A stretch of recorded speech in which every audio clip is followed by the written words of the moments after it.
नमस्कार दोस्तों, मैं विकास कुमार। मैं फिर से आपका स्वागत करता हूँ आपके अपने यूट्यूब चैनल में जीनियस स्कूल सेंटर में। हम लोग पढ़ रहे थे क्लास 10th का फिजिक्स यानी भौतिकी का पहला चैप्टर जो कि प्रकाश का परावर्तन था।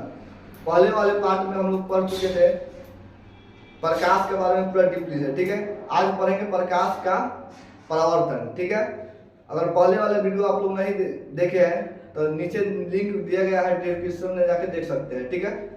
आइए आप लोग समझते हैं हम लोग प्रकाश का परावर्तन, ठीक है। प्रकाश का परावर्तन यानी कहने का मतलब है कि आप लोग क्रिकेट खेला होगा, ठीक है। तो क्रिकेट में देखिए यहाँ पर 3 गो यहाँ पर विकेट रहता है, यहाँ पर भी रहता है, ठीक है।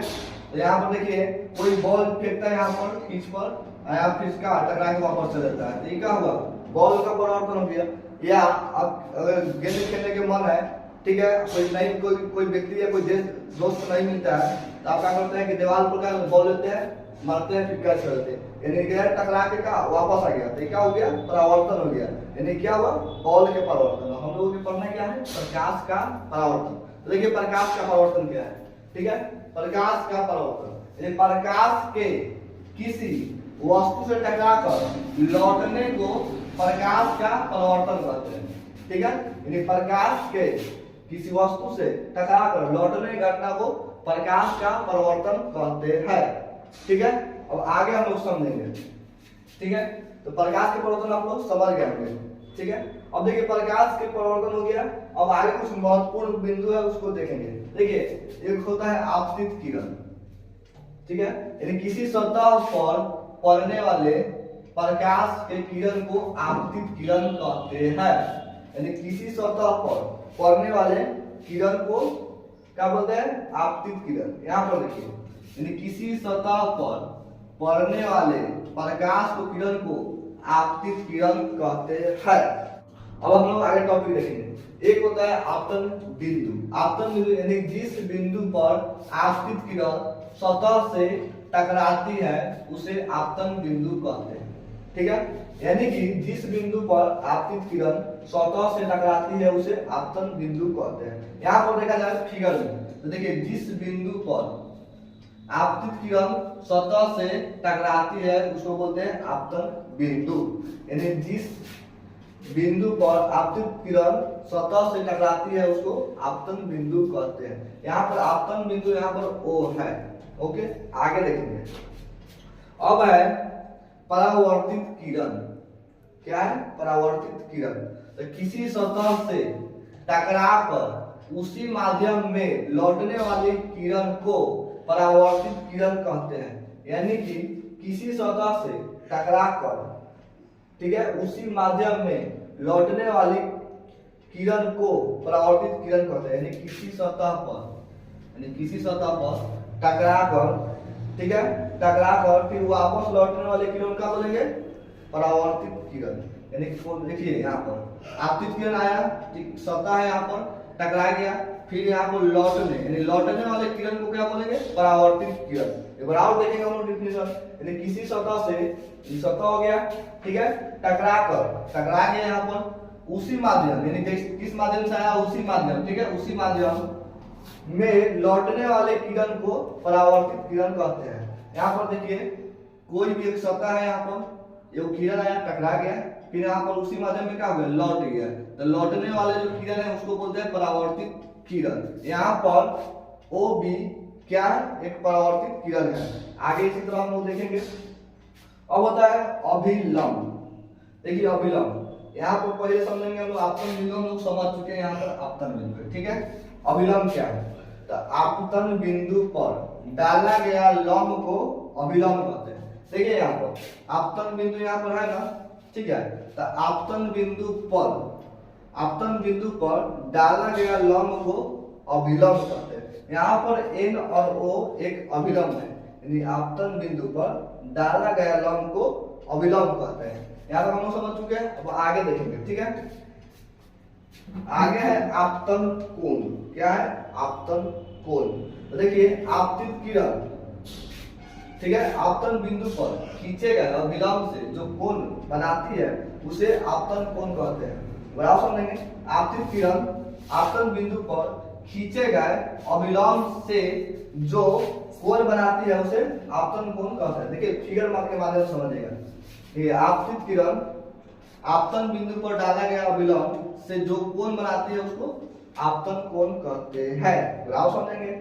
आपतित किरण आपतन बिंदु पर डाला गया लंब से जो कोण बनाती है उसको आपतन कोण कहते हैं।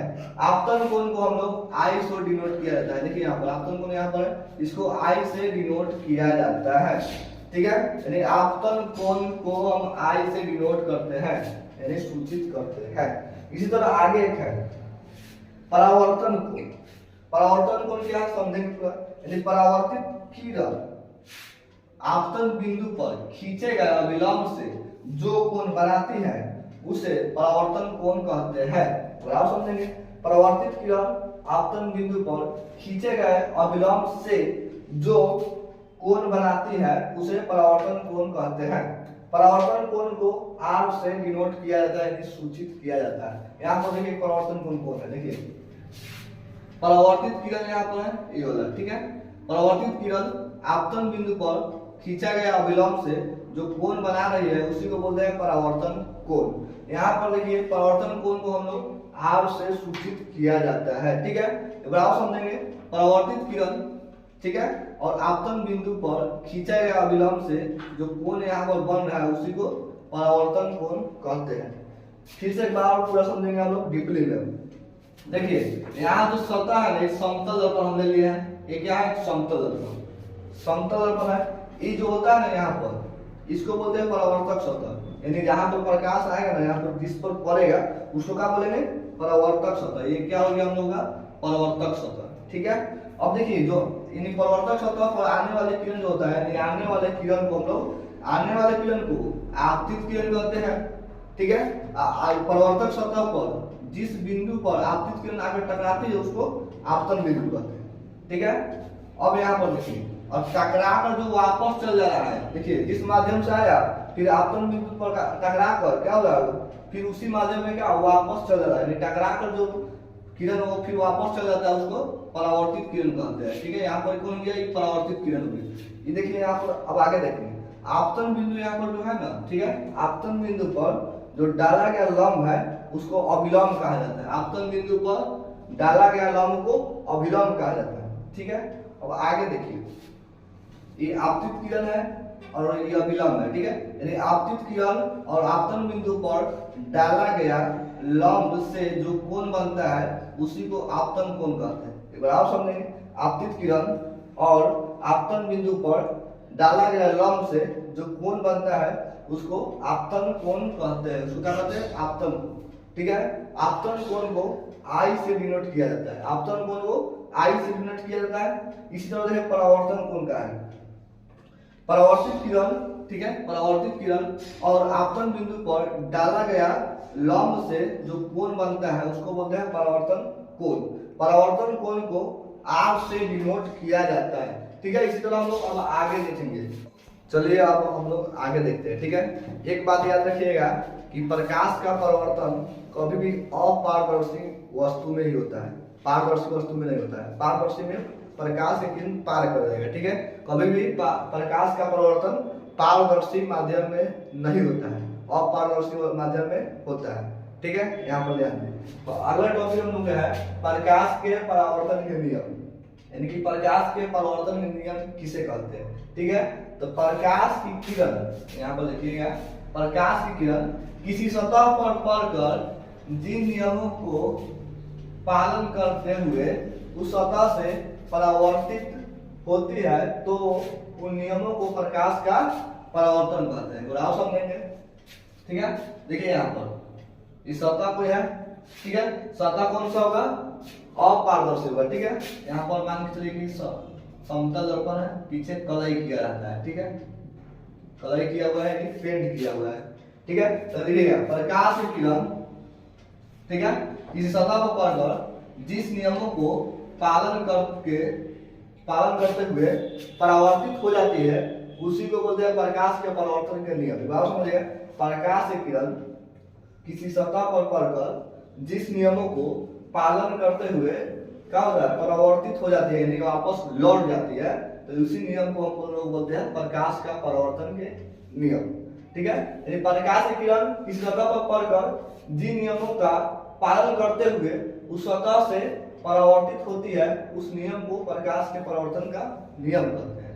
ठीक है, यहाँ पर आप आगे समझेंगे। देखिए, हमेशा पूछा जाता है कि प्रकाश के परावर्तन के कितने नियम, तो प्रकाश के परावर्तन के 2 नियम होते हैं, बहुत महाविव्यय है। ठीक है, ध्यान दीजिए, प्रकाश के परावर्तन के 2 नियम होते हैं, 2 नियम पूरा नोट कर लीजिए कि प्रकाश के परावर्तन के कितने नियम, 2 नियम, बहुत विव्यय है। ठीक है, अब आगे आएंगे। प्रकाश के परावर्तन के 2 नियम में से कौन कौन है ये समझना पड़ेगा। ठीक है, तो देखिए, आपतित किरण, परावर्तित किरण तथा आपतन बिंदु पर खींचा गया अभिलंब तीनों एक ही समतल में होता है। यहाँ पर समझ लो, यहाँ पर कोई क्या है, परावर्तक सतह है। ठीक है, ध्यान दीजिए। तो देखिए, आपतित किरण और परावर्तित किरण और आपतन बिंदु पर खींचा गया अभिलंब तीनों का होता है एक ही समतल में होता है। तो पहला नियम क्या बोलता है, आपतित किरण और परावर्तित किरण और आपतन बिंदु पर खींचा गया अभिलंब तीनों का होता है एक ही समतल में होता है। क्या होता है, तीनों एक ही समतल में होता है। ये है प्रकाश का परावर्तन के पहला नियम। फिर इसी तरह दूसरा नियम देखेंगे। देखिए, दूसरा नियम क्या बोलता है, आपतन कोण परावर्तन कोण के बराबर होता है। तो देखिए, आपतन कोण क्या बनता है, तो अभी जस्ट बताया हम लोग कि देखिए, आपतित किरण और अभिलंब के बीच जो कोण बनता है उसको आपतित किरण कहते हैं, और परावर्तित किरण और अभिलंब के बीच जो कोण बनता है उसको परावर्तित किरण कहते हैं, परावर्तन कोण कहते हैं। ठीक है, अब देखो इसमें बोला कि आपतन कोण और परावर्तन कोण के बराबर होता है, यानी आपतन कोण परावर्तन कोण के बराबर होता है। देखिए, आपतन कोण को हम आई से सूचित करते हैं और परावर्तन कोण को हम लोग आर से सूचित करते हैं। तो ये कोण आई बराबर क्या हो जाएगा, आर हो जाएगा। मान के चलिए यहाँ पर कि क्या है, आपतन कोण है, इसका मान अगर दिया गया है 30 डिग्री, यानी कि आई जो दिया गया है 30 डिग्री।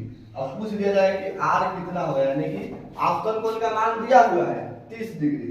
ठीक है, अब पूछ देगा परावर्तन कोण के मान कितना होगा। तो देखिए, अभी जस्ट बोला है कि आपतन कोण परावर्तन कोण के बराबर होता है, यानी कि क्या है, प्रकाश के परावर्तन के दूसरा नियम है आपतन कोण परावर्तन कोण के बराबर होता है। तो 30 डिग्री यानी आई दिया है, यानी आपतन कोण दे रहा है, तो जो आर होगा यानी परावर्तन कोण वो भी क्या होगा, 30 डिग्री होगा। नहीं समझे, बराबर समझिए।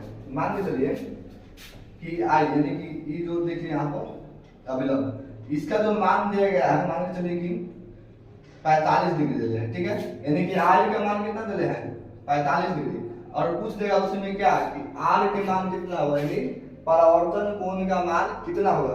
तो अभी जस्ट बोल रहे हैं कि आई बराबर आर है, यानी आपतन कोण बराबर परावर्तन कोण। आई दे रहा है, देखिए यहाँ पर 45 डिग्री, तो आर कितना हो जाएगा, आर भी 45 डिग्री होगा। ठीक है, यानी कि आपतन कोण परावर्तन कोण के बराबर होता है। मैं आशा करता हूँ कि ये बात आपको समझ में आ गया हो। ठीक है, अब आगे देखते हैं। आइए हम लोग अब आगे देखते हैं। ठीक है, आगे हम लोग को पढ़ना है प्रतिबिंब यानी इमेज। प्रतिबिंब पूछा जाएगा, यानी परीक्षा की दृष्टि से प्रतिबिंब जो टॉपिक है बहुत ही महत्वपूर्ण है। ठीक है, तो प्रतिबिंब का डेफिनेशन पूछा जाए, यानी किसी बिंदु स्रोत से आती प्रकाश की किरणें दर्पण से परावर्तन के बाद जिस बिंदु पर मिलती है या जिस बिंदु से आती हुई प्रतीत होती है, जिस बिंदु से आती हुई प्रतीत होती है उसे उस बिंदु स्रोत का प्रतिबिंब कहते हैं। यानी कहने का मतलब ये है, किसी बिंदु स्रोत से आती प्रकाश किरणें दर्पण से परावर्तन के बाद जिस बिंदु पर मिलती है या जिस बिंदु से आती हुई प्रतीत होती है उसे उस बिंदु स्रोत का प्रतिबिंब कहते हैं। यहाँ पर समझिए फिगर के माध्यम से। देखिए, किसी बिंदु स्रोत से आती प्रकाश की किरणें, ठीक है, किसी बिंदु स्रोत से आती प्रकाश की किरणें दर्पण से परावर्तन के बाद, यानी किसी बिंदु स्रोत से आती प्रकाश की किरणें दर्पण से परावर्तन के बाद जिस बिंदु पर वास्तव में मिलती है, यानी मिलती है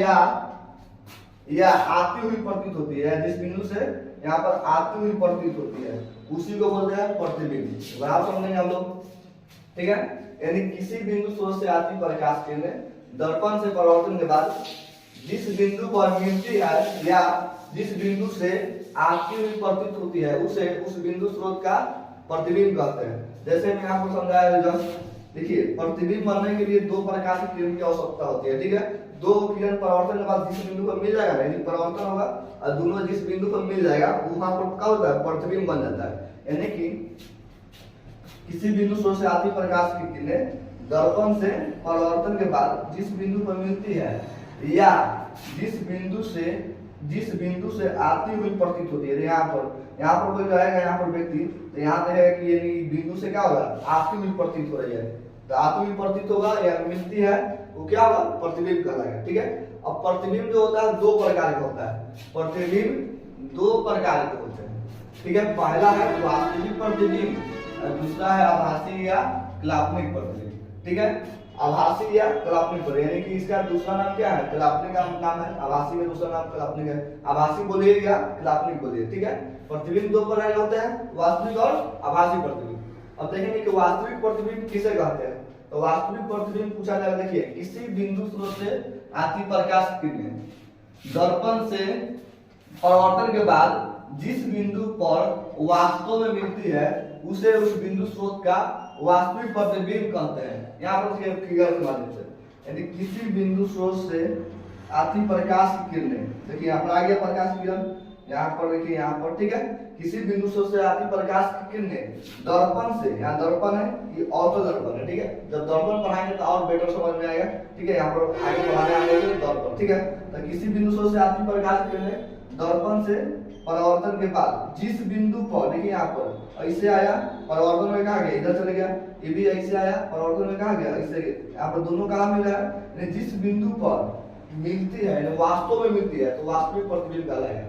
यानी किसी बिंदु स्रोत से आती प्रकाश की किरणें दर्पण से परावर्तन के बाद जिस बिंदु पर वास्तव में मिलती है, यानी रियल में वास्तव में मिलती है, उसे उस बिंदु स्रोत का वास्तविक प्रतिबिंब कहते हैं।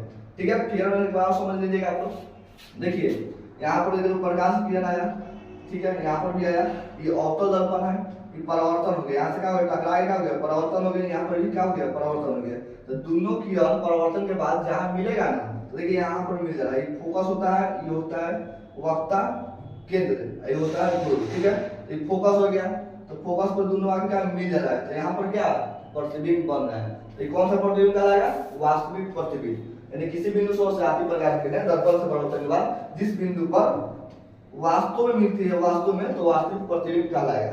अब देखिए कुछ नोट्स है वास्तविक प्रतिबिंब का।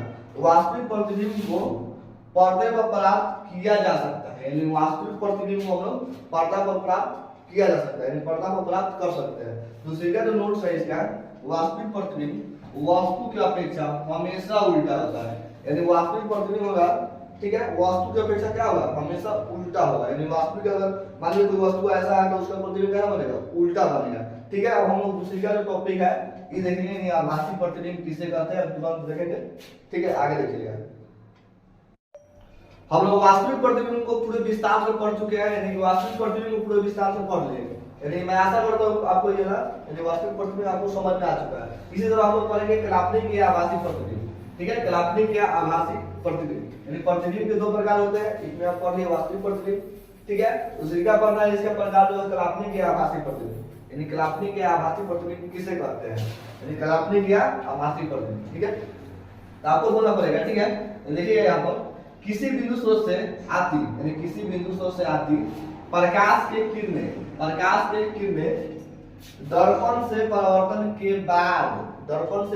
के बाद जिस बिंदु से आती हुई प्रतीत होती है, यानी जिस बिंदु से आती हुई प्रतीत होती है, उसे उस बिंदु स्रोत का आभासी या कल्पनिक प्रतिबिंब कहते हैं। आइए हम लोग समझते हैं फिगर के माध्यम से। देखिए यानी कि दर्पण है, उत्तल दर्पण, हम लोग उत्तल दर्पण में पढ़ेंगे तो और विस्तार से समझ में आएगा। यहाँ देखिए, ठीक है, दर्पण में कभी भी एक प्रति क्या होता है, कलर क्या होता है, यानी कि कोई भी प्रकाश आर पार नहीं कर पाता है। ठीक है, यानी कि परावर्तन हो जाता है। तो देखिए यानी किसी बिंदु स्रोत से आती प्रकाश की किरणें, ये जो है ना, ये तीर के निशान है, प्रकाश की दिशा बताता है कि प्रकाश इसमें जा रहा है, गमन कर रहा है। ठीक है, मैं किसी बिंदु स्रोत से आती प्रकाश की किरणें दर्पण से परावर्तन के बाद, इसमें तो पार नहीं करेगा, ये उधर हो जाएगा, यानी क्या होगा, परावर्तन हो जाएगा। दर्पण से परावर्तन के बाद ये भी गया, इधर आ गया, दर्पण से परावर्तन के बाद जिस बिंदु से, देखिए यहाँ जिस बिंदु से आती हुई प्रतीत होती है, मान के चलिए कोई इसमें यहाँ पर ऑब्जर्वर होगा, कोई व्यक्ति होगा यहाँ पर, ठीक है। तो यहाँ पर देखेगा कि जो प्रकाश किरण आ रहा है कोई बिंदु से आ रहा है, ठीक है, कोई बिंदु से आ रहा है, यानी बोले हैं कि किसी बिंदु स्रोत से आती प्रकाश की किरणें दर्पण से परावर्तन के बाद जिस बिंदु से, ये बिंदु है, जिस बिंदु से आती हुई प्रतीत हो रही है, क्या हो रहा है, आती हुई प्रतीत हो रही है, उसे उस बिंदु स्रोत का कलात्मक या आभासी प्रतिबिंब कहते हैं। यहाँ पर एक बात समझेंगे हम लोग, देखिए ये प्रकाश से कोई किरण है, यानी कि किसी बिंदु स्रोत से आती प्रकाश की किरणें दर्पण से परावर्तन के बाद जिस बिंदु से, यानी यहाँ पर बिंदु है, जिस बिंदु से आती हुई प्रतीत हो रही है, यहाँ पर देखिए पूरा रियल में नहीं आ रहा है, यहाँ देखिए डैश डैश बनाया, ये आती हुई क्या हो रहा है, प्रतीत हो रही है, यानी आती हुई प्रतीत होती है, उसे उस बिंदु स्रोत का कलात्मक या आभासी प्रतिबिंब कहते हैं। देखिए यहाँ पर जो ये है ना, यहाँ पर ये फोकस हो गया, यहाँ पर क्या प्रतिबिंब बन रहा है, ठीक है। हम आशा करता हूँ कि आप लोगों को ये बात समझ में आ चुका होगा, ठीक है। आगे देखिएगा, इसमें कुछ नोट्स है, यानी कि देखिए आभासी जो प्रतिबिंब होता है, आभासी प्रतिबिंब को पर्दे पर प्राप्त नहीं किया जा सकता, आभासी प्रतिबिंब को पर्दे पर प्राप्त नहीं किया जा सकता है, आभासी प्रतिबिंब को पर्दे पर नहीं प्राप्त किया जा सकता है, ठीक है, यानी पर्दा पर उसको प्राप्त नहीं कर सकते। आइए, आभासी प्रतिबिंब वस्तु की अपेक्षा हमेशा सीधा होता है, यानी आभासी प्रतिबिंब जो होता है वस्तु की अपेक्षा हमेशा सीधा रहता है। मान लीजिए कोई वस्तु यहाँ पर है, ठीक है, तो उसमें आभासी उसका प्रतिबिंब बना है तो हमेशा क्या दिखाएगा, सीधा दिखाएगा। तो यहाँ पर बात ध्यान दीजिएगा, आभासी प्रतिबिंब को पर्दे पर प्राप्त नहीं किया जा सकता है। दूसरी क्या है, आभासी प्रतिबिंब वस्तु की अपेक्षा हमेशा सीधा होता है, यानी सीधा, ठीक है। अब आगे हम लोग देखते हैं। चलिए दोस्तों, अब हम लोग समझते हैं वास्तविक प्रतिबिंब और कलात्मक प्रतिबिंब में अंतर, ठीक है। परीक्षा दृष्टि से बहुत VBI क्वेश्चन है, ठीक है, यानी कि वास्तविक प्रतिबिंब और कलात्मक प्रतिबिंब में अंतर लिखे। चलिए अब हम लोग विस्तार से समझते हैं। यानी एक साइड क्या करना है, वास्तविक प्रतिबिंब लिख देना है और लाइन खींच देना है बीच से, ठीक है, और दूसरी साइड कलात्मक प्रतिबिंब लिख देना है, ठीक है। और टॉपिक बाय टॉपिक समझेंगे इसमें, ठीक है।